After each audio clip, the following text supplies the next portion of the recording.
Hello students, good evening, नमस्कार, सत श्री अकाल, अस्सलाम वालेकुम। आज मैं आपको जो हमारे जम्मू कश्मीर एसएसबी की जो रिक्रूटमेंट है उसमें हमारा एक चैप्टर लगता है फ्रीडम स्ट्रगल्स। फ्रीडम स्ट्रगल्स के बारे में मैं आज आपको बताऊंगा कि कौन कौन सी फ्रीडम स्ट्रगल्स रही जिन्होंने हमारी आज़ादी में जो है वो अहम रोल अदा किए।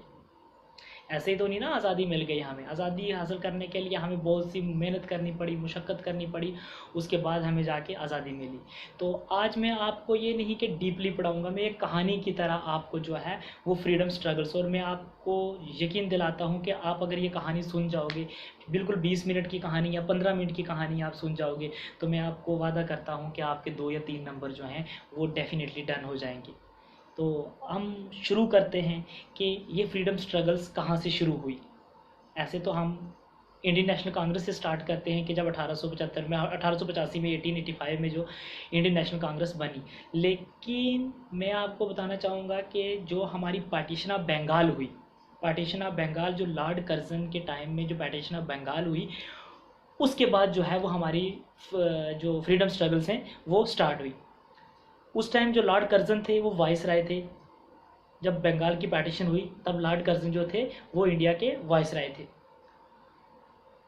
बंगाल को जो है वो 2 पार्ट में जो है वो डिवाइड कर दिया गया था, एक ईस्ट बंगाल और एक waste Bengal.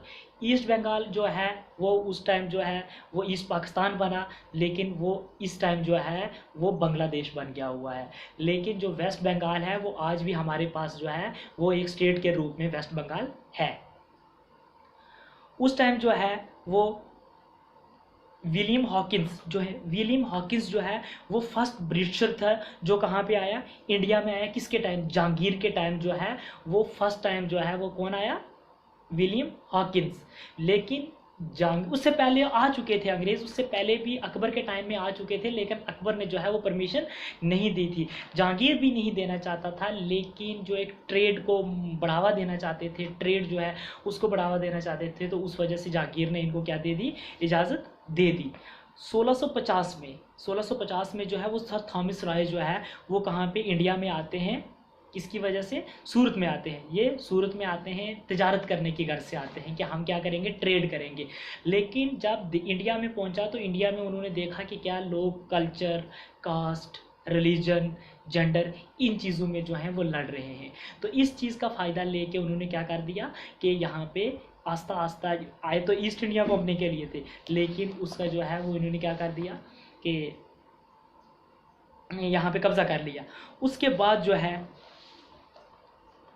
Partition of Bengal होती है। क्या होती है? पार्टीशन ऑफ बंगाल के बाद स्वदेशी मूवमेंट हुई। स्वदेशी मूवमेंट के जो हेड थे वो गोपाल कृष्ण गोखले थे। गोपाल कृष्ण गोखले जी तो थे वो क्या थे? स्वदेशी मूवमेंट के हेड थे। इन्होंने क्या किया कि स्वदेश स्वदेश क्या होता है कि अपना मुल्क। स्वदेश क्या होता है? अपना मुल्क। अपने मुल्क से तो इसके इस स्वदेशी मूवमेंट का मतलब ये था कि जो चीज़ें हैं वो सिर्फ हमारे अपने मुल्क की ही हम इस्तेमाल करेंगे, ब्रिटिशर की कोई चीज़ भी हम जो है वो इस्तेमाल नहीं करेंगे। वो स्वदेशी मूवमेंट चलाई इन्होंने। तमाम जो लायर्स थे, यानी जो कोर्ट में काम करते थे वकील, उन्होंने, जो टीचर्स थे या कोई भी ट्रेडमैन था, उन्होंने सब ने क्या कर दिया? बाइकाट कर दिया ब्रिटिशर की किसी भी चीज़ का। एक बात बताते हैं कि ये जो स्वदेशी मूवमेंट से रिलेटेड है, जैसे हम नॉन कॉपरेशन मूवमेंट ले लेते हैं या रॉयल एक्ट ले लेते हैं या कुछ भी, वो इस चीज़ से मिली है, मैं आगे आपको बताऊंगा। लेकिन इसमें क्या है कि स्वदेशी मूवमेंट जो है वो टोटली जो कपड़े थे, वो जो फूड, अलग अलग किस्म के खाने जो थे ब्रिटिशर के, वो बाइकाट कर दिए गए। और इससे मेन क्या हुआ कि जो डेवलपमेंट हुई, किसकी? स्मॉल स्केल इंडस्ट्रीज़ की डेवलपमेंट हुई। जो अपने लोकल लेवल पे जो इंडस्ट्रीज थी उनकी क्या हुई? डेवलपमेंट हुई। Development of cottage industries, cottage industry की भी इसमें डेवलपमेंट हुई। और जो हैंडीक्राफ्ट इंडस्ट्रीज थी वो भी, मैन मेड इंडस्ट्रीज जो थी, उनकी भी इससे क्या हुई कि इनको भी बढ़ावा मिला। किस चीज़ से? कि अपने मुल्क की जो है वो चीज़ें इस्तेमाल होने लगी और ब्रिटिश चीज़ों को क्या कर दिया गया? बैन कर दिया गया। उनकी कोई सी भी चीज़ को जो है इस्तेमाल नहीं कर लिया गया। अब मैं आपको नॉन कॉपरेशन के बारे में बताऊंगा कि what is the difference between non cooperation and स्वदेशी मूवमेंट। नॉन कॉपरेशन और स्वदेशी मूवमेंट में डिफरेंस क्या है कि वो मैं आपको जब नॉन कॉपरेशन बताऊंगा, ये एक छोटी सी मुहिम चली थी, स्वदेशी मूवमेंट जो है वो छोटी सी मुहिम चली थी। तो नॉन कॉपरेशन क्या है वो मैं आपको आगे बताऊंगा। इससे एग्रीकल्चर इंडस्ट्रीज में वो भी डेवलपमेंट हुई। और इसके जो हेड थे वो मोतीलाल नेहरू, दादा भाई नौरोजी, लाला लाजपत राय, बाल गंगाधर तिलक, बिपिन चंद्र पाल। और इसका जो हम क्या बोलते हैं, नोन एज आप Gopal Krishna Gokhale, also known as the political guru of Mahatma Gandhi. ये बात याद रखना, एग्जाम में आ सकता है कि पॉलिटिकल गुरु कौन है, किसका, महात्मा गांधी का पॉलिटिकल गुरु कौन है।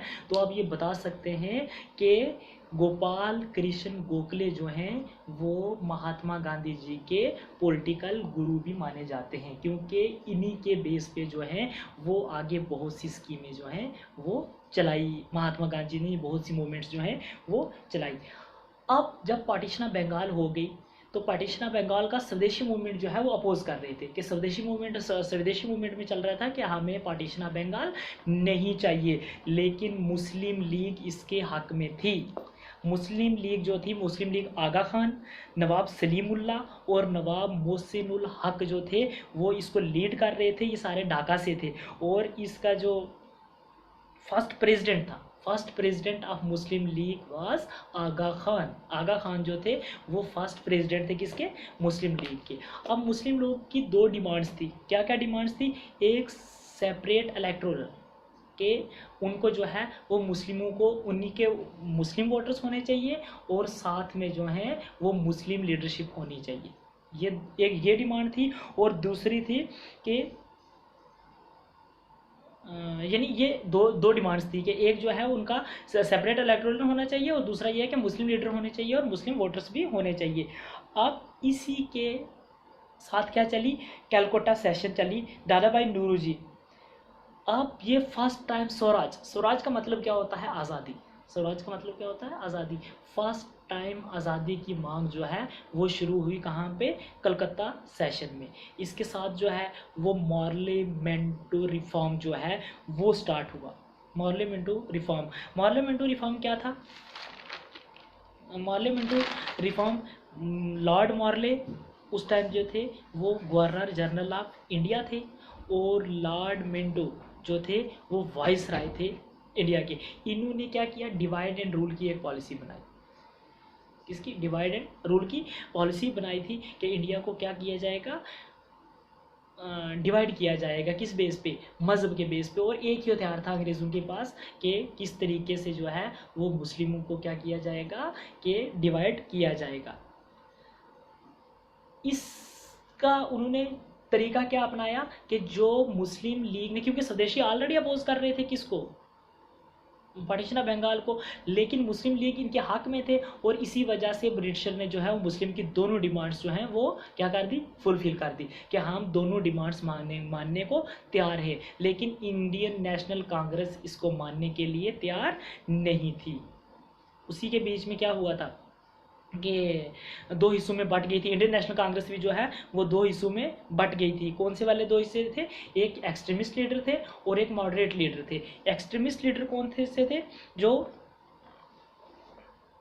ये चाहते थे कि हमें आज़ादी चाहिए जैसे भी हो, हमें, क्योंकि इंडिया में हमारा हक है, हम अपनी मर्जी से खाएंगे पिएंगे। और अंग्रेज जो बाहर से आए थे ये एक्सट्रीमिस्ट चाहते थे कि हम जोर दे के भी जो है वो आज़ादी हासिल कर लेंगे। उनमें जो मेन लीडर थे लाला लाजपत राय, बाल गंगाधर तिलक और बिपिन चंद्रा।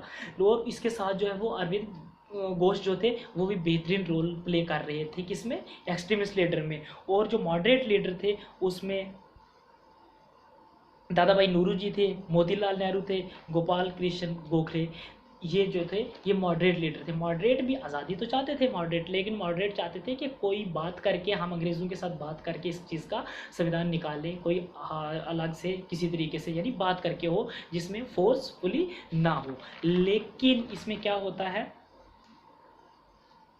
रिवॉल्ट एक्ट होता है। रिवॉल्ट एक्ट 1990 में। रिवॉल्ट एक्ट क्या हुआ कि एक ऐसा एक्ट पास किया गया जिसको ब्लैक कानून भी कहते हैं, काला कानून जिसको कहते हैं।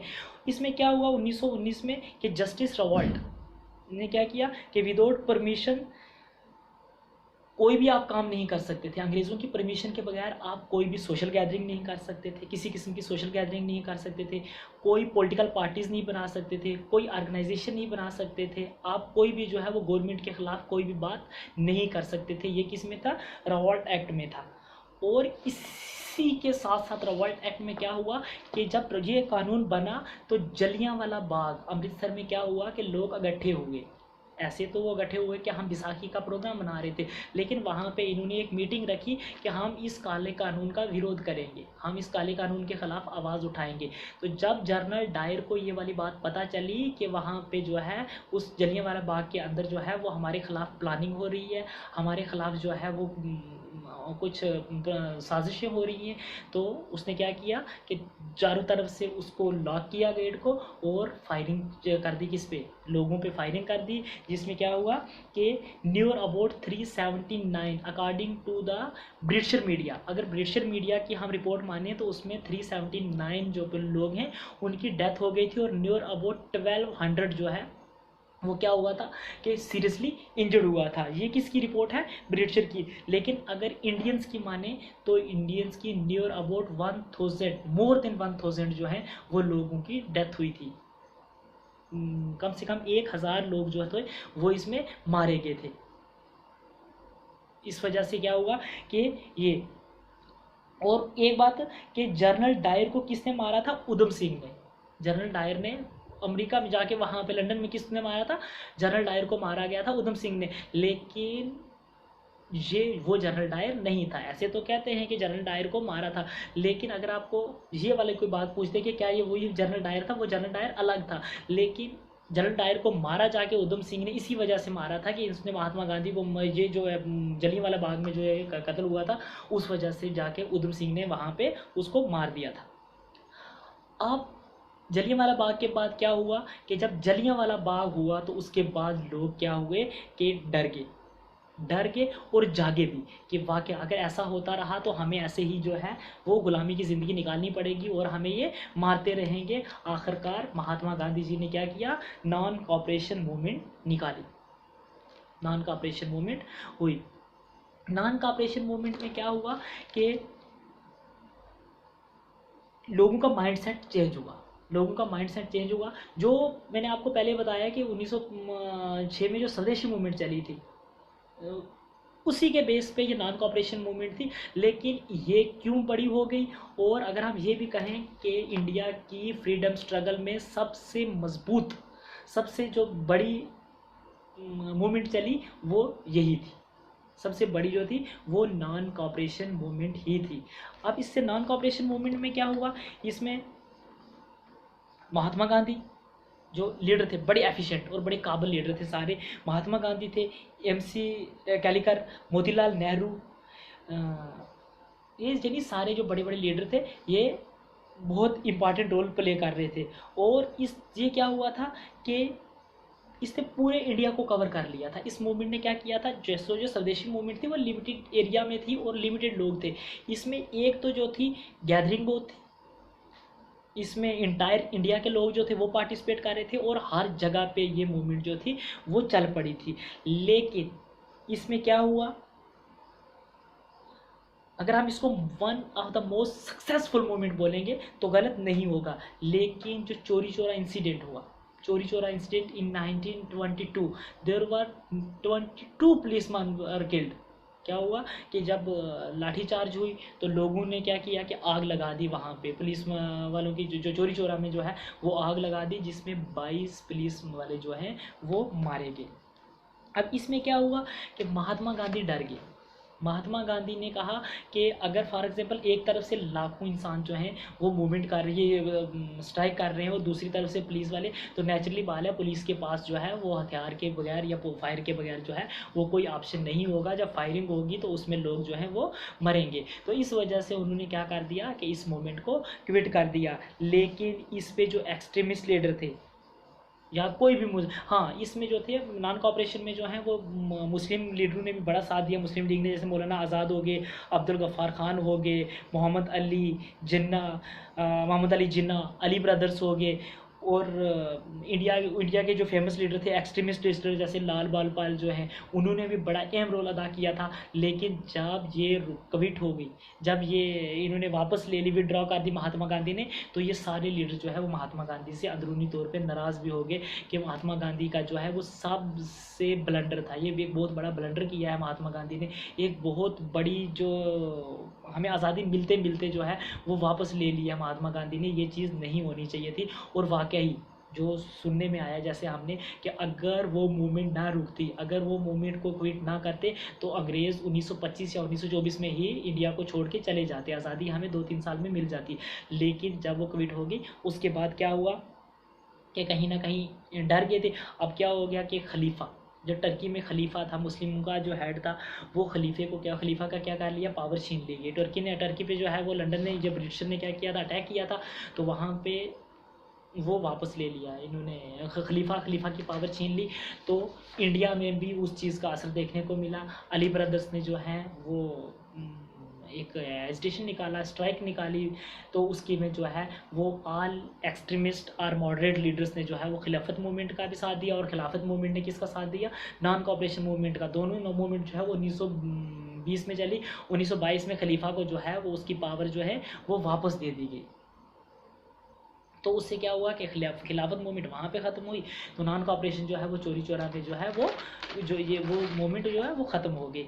इसके बाद क्या हुआ, स्वराज पार्टी। अब स्वराज पार्टी मोतीलाल नेहरू, चरणदास, MC कलेकर, इन्होंने एस्टेब्लिश की। अब ये क्या कहते थे, स्वराज पार्टी जो है वो गवर्नमेंट का हिस्सा बनना चाहती थी। क्या करना चाहती थी, गवर्नमेंट का हिस्सा बनना चाहती थी कि हम गवर्नमेंट में रहकर जो है वो प्रेशलाइज करेंगे, किसको, गवर्नमेंट को प्रेशलाइज करेंगे, ब्रिटिश गवर्नमेंट को, हम भी उसका हिस्सा। और जब इलेक्शन हुए टोटल 145 सीट थी, और उसमें नियर अबाउट 45 सीट जो है वो स्वराज पार्टी ने जीत ली। इसका मतलब है कि स्वराज का दबदबा होना शुरू हो गया था। स्वराज जो है वो कहीं ना कहीं, ये 45 बंदे आपके किसी भी असेंबली में, किसी भी सेनेट में या किसी भी पार्लियामेंट में बैठे होंगे, तो नेचुरली बात है एक प्रेशराइज्ड होगा। तो उसमें कहीं ना कहीं स्वराज जो है वो क्या हुआ। लेकिन इसमें एक चक्कर था कि ड्यूल सिस्टम था। सरकार के तौर पे जैसे हमारे जो कुछ लीडर्स थे उनको बता दिया था, नॉमिनल पावर तो थी हमारे पास, इंडियंस के पास नॉमिनल पावर थी कि हाँ इनको इलेक्शन में हिस्सा दिया जा रहा है, इनके लीडर्स हैं, नॉमिनल जो थे वो थे। लेकिन जो ओरिजिनल पावर थी वो ब्रिटिशर ने अपने पास ही रखी थी, और उस चीज़ का जो है वो विरोध करने के लिए जो थे वो लोग तैयार थे। और उसी का एक हिस्सा है साइमन कमीशन। जब साइमन कमीशन जो है वो रिपोर्ट के लिए आया, तो साइमन कमीशन के जो है वो इस वजह से साइमन कमीशन के अगेंस्ट गए लोग, क्योंकि जो सारे साइमन जो था वो उससे क्या हुआ कि उसने उसको वापस भेजने के लिए गो बैक साइमन के नारे लगे। वो इस वजह से कि 7 मेंबर्स का जो था वो एक कमेटी बनी थी, ये साइमन ने बनाई थी, साथ के जाके इंडिया के हालात को देखा जाएगा, ये चीज़ें। लेकिन उसमें एक भी इंडियन नहीं था, और इंडियन उस चीज़ को जो है वो अपोज कर रहे थे कि नहीं, जब इंडिया के लिए ये बना है, इंडियंस के लिए ये बना है, तो क्यों कोई इंडियंस इसका हिस्सा नहीं है। इससे ये हुआ कि 1927 में ये कमेटी बनी थी, 1928 में ये इंडिया में आई। जब ये आई तो इसको अपोज करते करते लाला लाजपत राय जो है वो स्ट्राइक कर रहे थे, और अटेंशली, ये नहीं कि बिला यानी एक जानबूझ के जो है वो अंग्रेज़ों ने लाला लाजपत राय को सीरियसली इंजर्ड किया। 1928 में जो है वो लाला लाजपत राय की जो है वो मौत हो गई। तो ये मेरा एक टॉपिक था। अभी नेशनल मूवमेंट्स आगे बहुत से हमारे टॉपिक्स हैं ऐसे, जो अभी हमने 1947 तक बहुत से ऐसे बीच में मूवमेंट्स हैं जिनके रिलेटेड हमें क्वेश्चन आ सकते हैं। ये मैंने जनरली आपको एक कहानी सुनाई है। कहानी जो है ये मैं यकीनन आपको कह सकता हूँ कि ये कहानी बहुत असरदार है। डेट के हिसाब से कौन कौन लीडर्स थे वो आपको बता सकते हैं, और कौन कौन से लीडरों ने ये हुआ, तो आप एक बार सुनेंगे। अगर आप सुनेंगे, अगर आपको पसंद आई, तो आप क्या करेंगे कि मेरे चैनल को जो है वो लाइक सब्सक्राइब जो है वो करेंगे, ताकि थोड़ा कॉन्फिडेंस लेवल बढ़े। नॉर्मल वीडियो जो है वो मैं आपको भेजता रहूँगा। कई बार हम फ्रीडम स्ट्रगल्स की जो है वो वीडियोस देखते हैं, वो कई बार 40 मिनट की हो जाती हैं, कई बार 50 मिनट की हो जाती हैं, और उसमें बात जो है वो यही बातें बताई जाती हैं। तो मैंने आपको सिंपली लैंग्वेज में जो है ये कहानी सुनाई है फ्रीडम स्ट्रगल की। आई होप कि आपको ये जो है ये पसंद आएगी। Thank you.